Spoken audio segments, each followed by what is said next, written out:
just annoyed. I'm over it, and I did not sign up for this, okay? And I know you can relate too. So if you clicked on this video, you're feeling behind in life, right?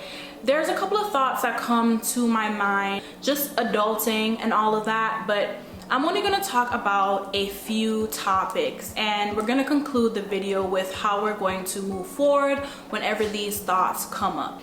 So the first thing, just in general, I've come to realize that I do not have a dream job. I do not have a dream career.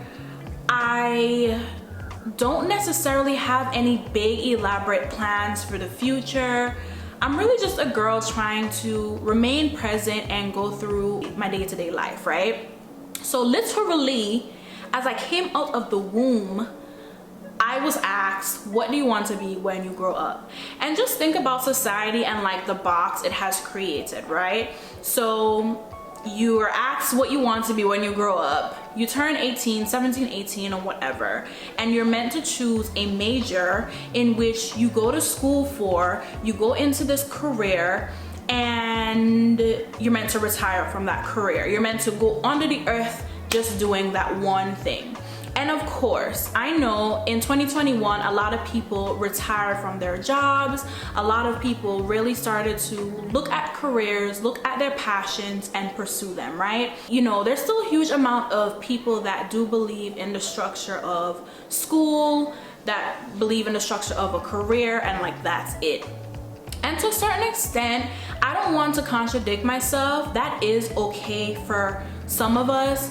But for the other half of us, it's kind of like when you feel stifled in this career, when you feel stifled in like the structure you're in, it's time for a change. Even if you just have a passion project, even if you just have a hobby. And as of right now, I'm working on my passion projects, hence this YouTube video, hence me creating handcrafted cosmetics and body care. Click the link in my bio to see all about Noah Beauty. But that's one thing I've come to terms with, is that I am just not meant for the traditional job, the traditional career, the traditional life. And that doesn't make me better than anyone, but it feels good to be comfortable in that. And I realize that I am not comparing myself to society, my friends, my family. I'm comparing me to me. The second thing that I've noticed is just how much I have not been present. Literally, I feel like we've all been on autopilot, right?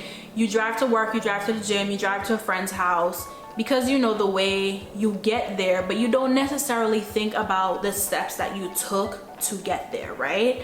We put so much emphasis on the future.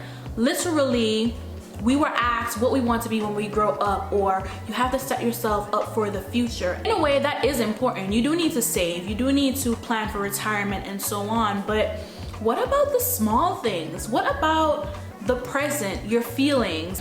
Like, we put so much emphasis on the future and having everything right and perfect and structured, and we have to do this, this, and this, and this, that we're not really enjoying life. And that's just something that like I'm really working on, and I encourage you to do so. Especially when you feel behind in life. It's kind of like, why do you feel behind? If there's something that you want to pursue, career-wise or otherwise, do it. If there's somewhere you want to move to, do it. And if it's something that can't be done immediately for whatever reason, I do believe in taking the baby steps to get there. I just feel like life is too short. Literally, I realized that my standards, what I was comparing myself to, was not even in like my voice. It was in the voice of society and my parents. I realized that just because someone is blood, their family, doesn't mean that they have to be in your life. Or just because someone is a friend that you grew up with or you have history with doesn't mean that they have to be around forever. I'm also learning that romantic relationships, just like they start, they can end, and that is completely okay. I believe that people come into your life for a season, for a reason, but also to avoid like extra heartbreak and extra stress. I really do feel like, just like we're going to be intentional with our career or intentional with our time being present, we need to be intentional about relationships.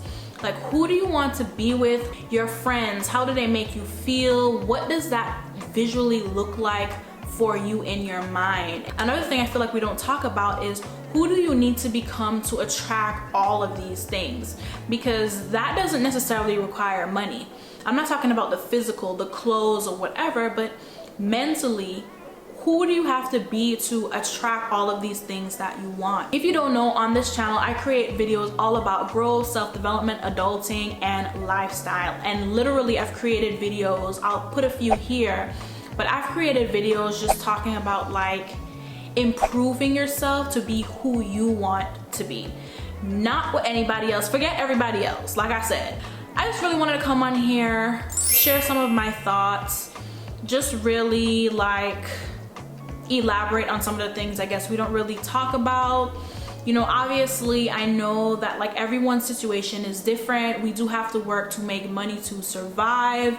We have to subscribe to capitalism in a way, right?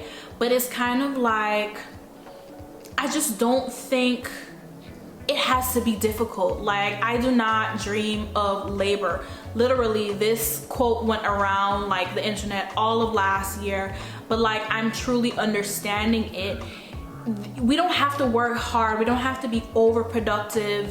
We don't have to be doing something constantly. That's why they accomplished so much more back in the day, because they didn't have social media. They weren't looking at other people's lives. They were just trying to make it, be happy, be content, focus on their family and their like nest. You know what I'm saying? So like, focus on you, focus on your nest, focus on what it is that you want for yourself. Like, we need to kind of go back to some of those practices. Just to conclude this video in general, realize that your timeline is your own. You are your own person. Whatever you have to do to feel comfortable, to feel happy, do it, because you're the one that's looking in the mirror every day. I say this all the time. If you like videos like this, go ahead and subscribe, like, comment. I'd like to hear your opinion. What are some things that you kind of do to keep you grounded? Yeah, let me know.